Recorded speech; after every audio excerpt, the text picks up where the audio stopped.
साथियों, आज आप श्रवण करेंगे चैत्र संकष्टी गणेश चतुर्थी की व्रत कथा। संकष्टी चतुर्थी पर आप सभी को इस वीडियो में स्वागत है। एक समय कैलाश में माता पार्वती और श्री गणेश जी महाराज विराजमान था। तब 12 माहे की गणेश चतुर्थी का प्रसंग चल पड़ा। पार्वती जी ने पूछा कि हे पुत्रा, चैत्र कृष्णा चतुर्थी को गणेश की पूजा कैसे करनी चाहिए? चैत्र मास के गणपति देवता का क्या नाम है? उनके पूजन आदि का क्या विधान है? सो आप मुझसे कहो। गणेश जी ने कहा कि महादेवी, चैत्र कृष्ण चतुर्थी के दिन विकट नाम का गणेश की पूजा करनी चाहिए। दिन भर व्रत रहकर रात्रि में षोडशोपचार से पूजन करना चाहिए। ब्राह्मण को भोजन के अनंतर सवाए व्रती को इस दिन पंचगांव पान करके रहना चाहिए। यह व्रत संकट नाशक है। इसके स्मरण मात्रा से ही मनुष्य को सिद्धि मिलती है। चैत्र गणेश चतुर्थी कथा। प्राचीन काल में सतयुग में मकरध्वज नाम का एक राजा हुआ था। वो प्रजा पालन के प्रेमी थे। उनके राज्य में कोई निर्धन नहीं था।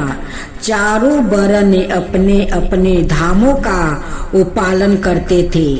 प्रजा को चोर डाकू आदि का भय नहीं था। प्रजा स्वस्थ रहती थी। सभी लोग उदार, सुंदर, बुद्धिमान, दानी और धार्मिक थे। इतना सुंदर राज्य शासन होते हुए भी राजा को पुत्र की प्राप्ति नहीं हुई थी। तत्पश्चात महर्षि की कृपा से उन्हें कालांतर में एक पुत्र की प्राप्ति हुई। राजा राज का भार अपने मंत्री धर्मपाल पर सौंप कर वो विविध प्रकार के खेल खिलौनों से अपने राजकुमार का पालन पोषण करने लगा। राज्य शासन हाथ में आ जाने के कारण मंत्री धर्मपाल धन धनाय द्वारा प्रसिद्ध हो गया। मंत्री महोदय को एक से बढ़कर एक 5 पुत्र हुआ। मंत्री पुत्र का धूमधाम के साथ विवाह हुआ और वो सब धन का उपयोग करने लगा। मंत्री के सबसे छोटे बेटे की बहू अत्यंत धर्मपरायणी थी। चैत्र कृष्ण चतुर्थी आने पर उसने भक्ति पूर्वक गणेश जी की पूजा की। उसका पूजन और व्रत देख कर उसकी सास कहने लगी, आरी, क्या तंत्र मंत्र द्वारा मेरे पुत्र को वश में करने का उपाय कर रही है? बार बार सास के निषेध किए जाने पर भी जब बहू नहीं मानी तो सास ने कहा, आरी दुष्ट, तू मेरी बात मान नहीं रही है। मैं पीट कर तुझे वो ठीक कर दूंगी। मुझे यह सब तंत्री के अभिचार पसंद नहीं है। इसके उत्तर में बहू ने कहा, हे सासू माँ, मैं संकट नाशक गणेश जी का व्रत कर रही हूँ। यह व्रत अत्यंत फलदायक होता है। अपनी बहू की बात सुनकर उसने अपने पुत्र से कहा, हे पुत्र, तुम्हारी बहू जादू टोना पर उतारू हो गई है। मेरे कई बार माना करने पर भी वो दुराग्रह बस नहीं मान रही है। इस दुष्ट को मार पीट के ठीक कर दो। मैं गणेश जी को नहीं जानती, ये कौन है और इसका व्रत कैसे होता है।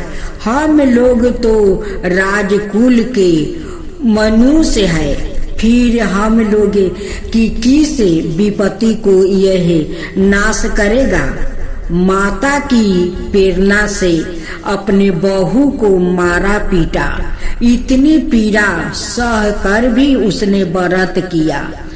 पूजनोपरंत वो गणेश जी का स्मरण करती हुई उनसे प्रार्थना करने लगी कि हे गणेश जी, हे जगत पिता, आप हमारे सास ससुर को किसी प्रकार का कष्ट दीजिए।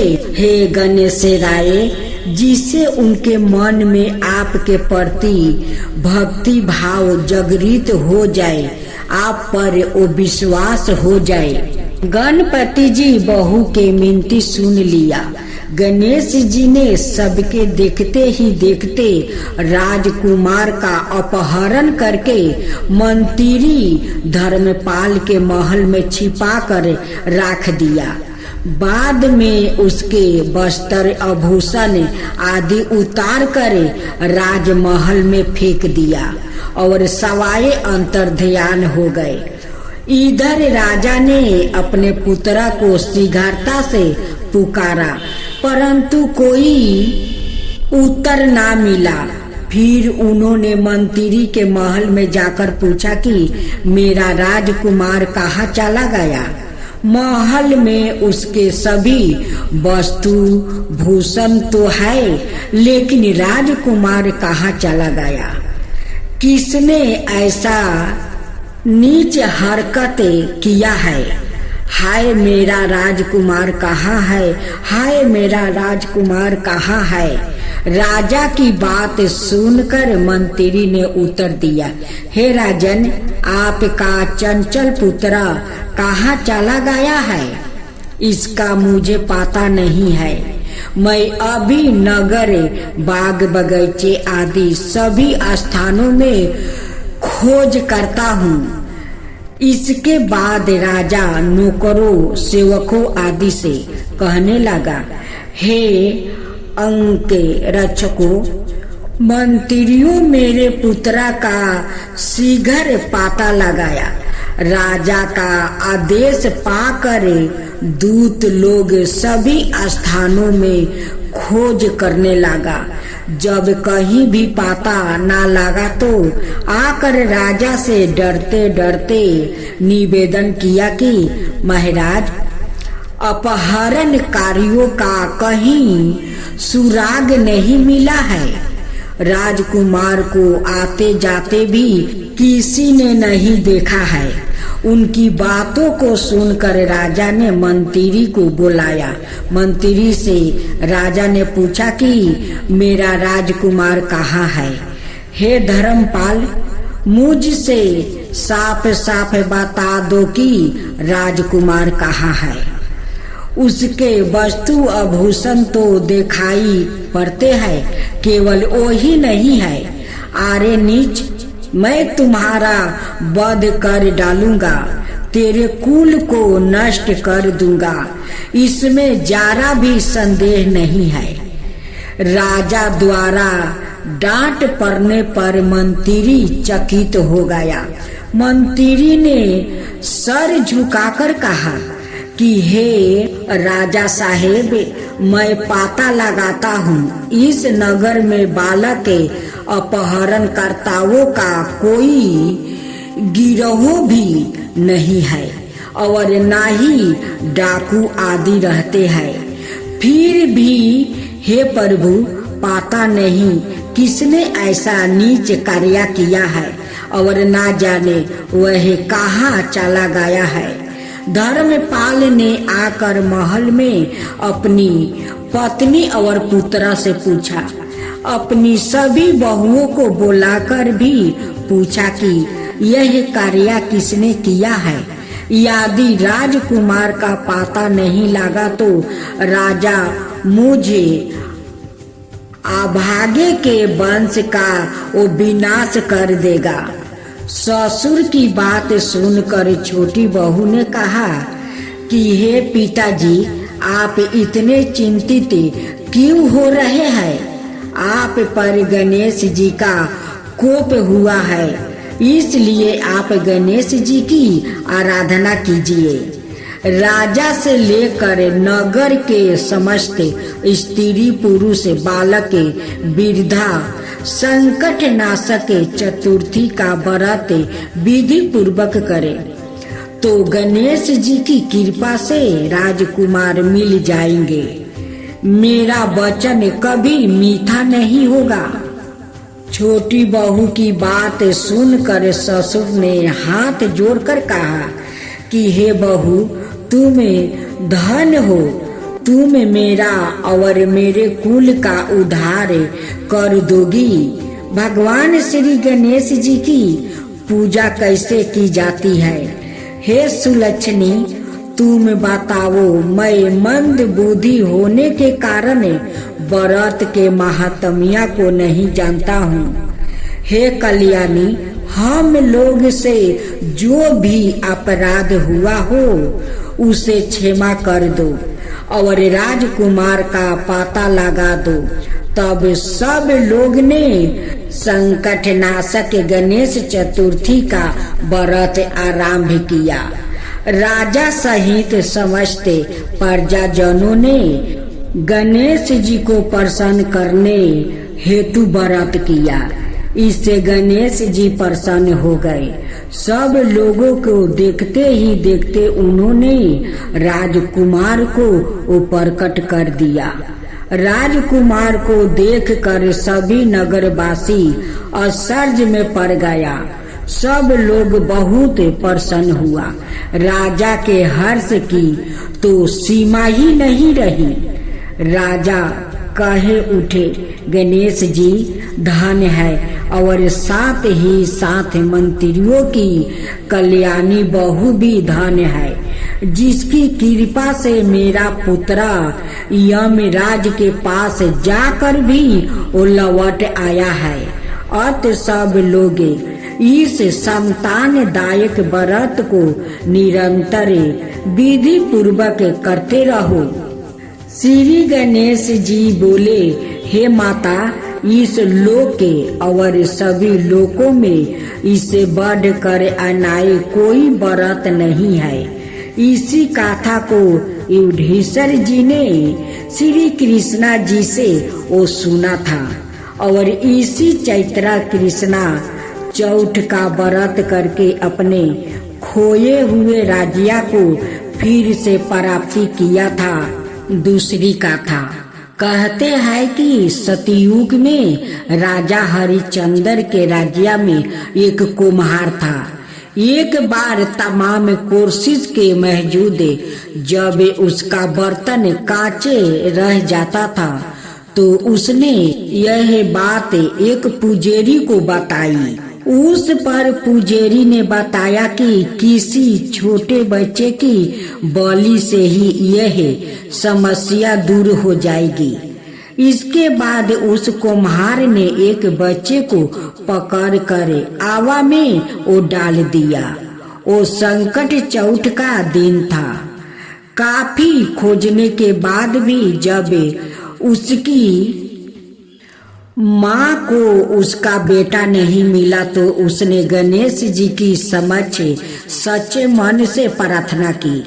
उधर जब कुम्हार ने सुबह उठकर देखा तो आवा में उसके बर्तन तो पक गया है, लेकिन बच्चा भी सुरक्षित था।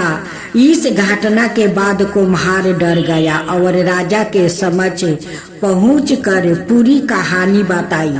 इसके पश्चात राजा ने बच्चे और उसकी माँ को बुलवाया तो माँ ने संकटों को दूर करने वाले संकट चौथ की महिमा का वर्णन किया। तभी से महिलाएं अपनी संतान और परिवार के सौभाग्य और लंबी आयु के लिए वो व्रत को करने लगी। गणेश जी की आरती। जय गणेशी जय गणेशी जय गणेशी देवा, माता जाकी पार्वती पिता महादेवा। जय गणेशी जय गणेशी जय गणेशी देवा, एक दंत दयाबंदी चार भुजीधारी, मस्तक सिंदूर सोहे मूस की सवारी। जय गणेशी जय गणेशी जय गणेशी देवा, अंधन को आँख देते कोढ़ियन को काया, बाजिन को पुत्र देते निर्धन को माया। जय गणेशी जय गणेशी जय गणेशी देवा, अंधन को आँख देते कोढ़ियन को काया, बाजिन को पुत्र देते निर्धन को माया। जय गणेशी जय गणेशी जय गणेशी देवा, हार चढ़े फूल चढ़े और चढ़े मेवा, हार चढ़े फूल चढ़े और चढ़े मेवा। लड्डुअन का भोग लगे संत करे सेवा। जय गणेशी जय गणेशी जय गणेशी देवा, दीनन की लाज रखो शुभ सुति बारी, दीनन की लाज रखो शुभ सुति बारी। कामना को पूरा करो जग बलिहारी। जय गणेशी जय गणेशी जय गणेशी देवा, सूर्य शाम शरण आए सफल की जो सेवा, सूर्य शाम शरण आए सफल की जो सेवा। जय गणेशी जय गणेशी जय गणेशी देवा, माता जाकी पार्वती पिता महादेवा। जय गणेशी जय गणेशी जय गणेशी देवा, माता जाकी पार्वती पिता महादेवा।